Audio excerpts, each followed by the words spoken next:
Well, now that you've learned a little bit about what makes a good chart and how to make a good chart, let's look at the Adobe charting program.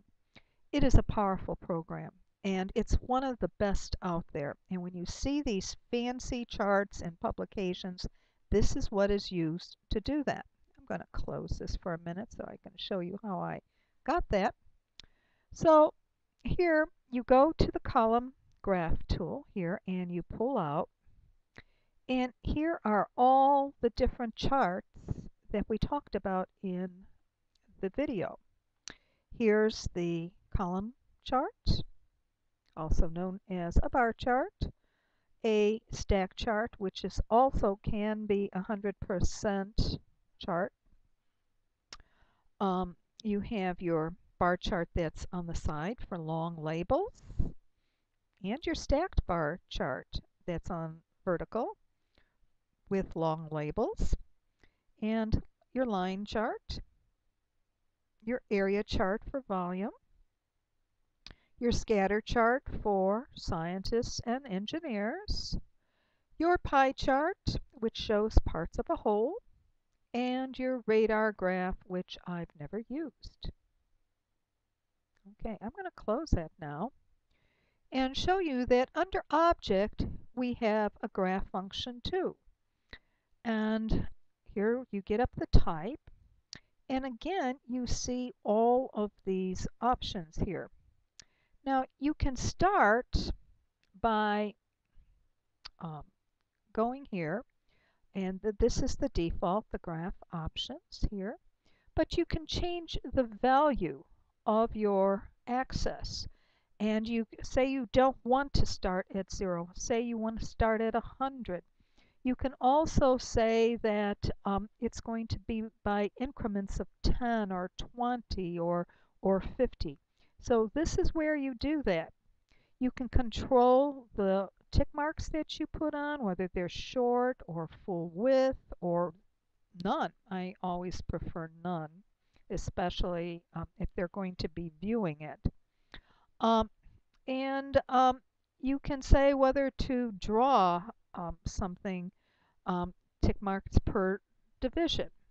So let's say you want one every 10 or something like that. You can put that down. You can put prefixes before your labels or suffixes after your labels. I'll just click OK here. All right, so those are your choices with the option. I'm going to come back here again because there were a few I didn't go over. Here, you can decide whether the axis should be on the left side, the right side, and sometimes you will have charts where you will have them on both sides. I've done that. You can add a drop shadow if you like, and you can add a legend across the top if you like. You can have the first row in front be the legend on the side, or the first column. We're going to use the first column today.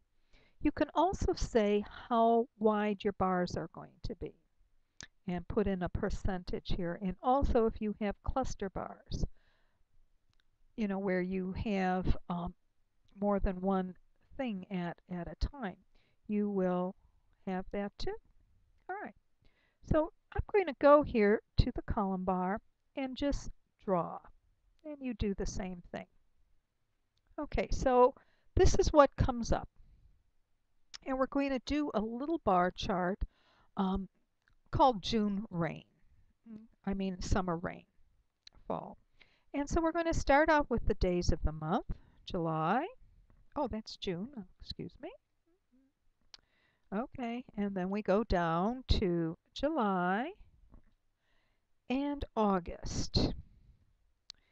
And if any of you have used a Excel sheet, you'll see this is very much just like an Excel sheet or a database of some sort. Okay, so for June, we're going to put 4 inches of rain. It's rained quite a bit. 3 inches in July. And in August, we're going to put down 2.5 inches. Okay, so before we go ahead and accept all these, let's look here. Let me just enter that before we do that. Okay, so here we can import data from an Excel program or something like that. And we can transpose, you can see, the numbers, which will make it look different. We can also switch the X and Y axis if we want. We can make the cells bigger if we want. We can revert to a previous version if we like. And this is the apply. So we're going to apply this. There we go. And I will close this for now. All right, so this is a grouped object. And I'm going to use the group selection tool here. Let me just deselect first to select these bars one at a time. And I'm going to give them a color here. Different colors. So let's see, I'll make that orange and green. Nice green. Oh, isn't that nice? Okay, so you can do the same thing with the type. You know, you can select the type and make it larger, make it smaller, change the typeface. There's a lot of things you can do. You can even at this point select the tick marks if you like and delete those. Oh, I guess I'd have to ungroup it and expand it to do that. But you can do it. Okay, so there we have it. Well, the next thing I'm going to show you is really something quite remarkable. I'm going to make an ellipse. And let me take off my stroke here and put on a fill. There we go. And I'm going to make an umbrella is what I'm making here. And you'll see my purpose in a minute.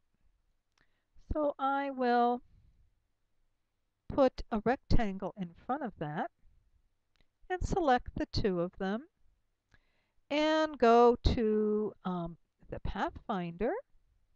Here we go. And minus front. So I now have part of my umbrella. I still have to make the stem. So I will deselect that and I will take off my fill and bring forward my stroke here and choose a nice brown and go to the pen tool. And I'll start a little bit above the top of the ellipse and hold down the shift key so I make a nice straight line. There we go. And then I will go on there and click and drag down and click and drag up. There. So now I have a very nice little stem there, but I'm going to make it slightly thicker with the stroke panel, and I'll make it with round caps. Okay, there I have it. And I will send this to back. So I'll go to Object, Arrange, and Send to back. All right, so now I've got my object, and I'm just going to select this and make it just a tad longer. There we go. All right, so I'm going to take the pen tool now, and just under the umbrella, I'm going to go across the stem. I'll hold my shift key down. I'm going to put a line right there. See it? Okay, now I'll select it and I'm going to make a guide out of that. So I'll go to View, Guides, and Make Guides. So now I have my guide. And remember where that guide is because it's very, very important. So now I'm going to select this and go to Object, Graph, and Design. And here I'm going to choose New Design, and I'm going to rename this and call this Umbrella.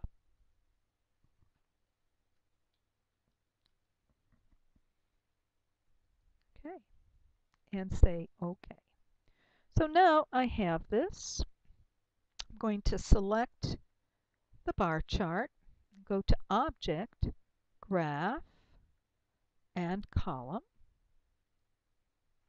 And this time, instead of None, I'm going to choose Umbrella. And it comes up with a little information here. Do I want it vertically scaled? And I'm going to say OK. And there my bars are replaced by the umbrella, and it's stretched vertically. Okay, I'll Control Z that, and we'll go back again and do this. Here we go. Choose umbrella again. This time I'm going to look at uniformly scaled and do that. And here it's scaled it uniformly. This is 4 times, 3 times, and 2.5 times. Control Z to get back. Okay, and here we go to column and umbrella. Okay, and this time we're going to have repeating. And we get some other information here to fill in.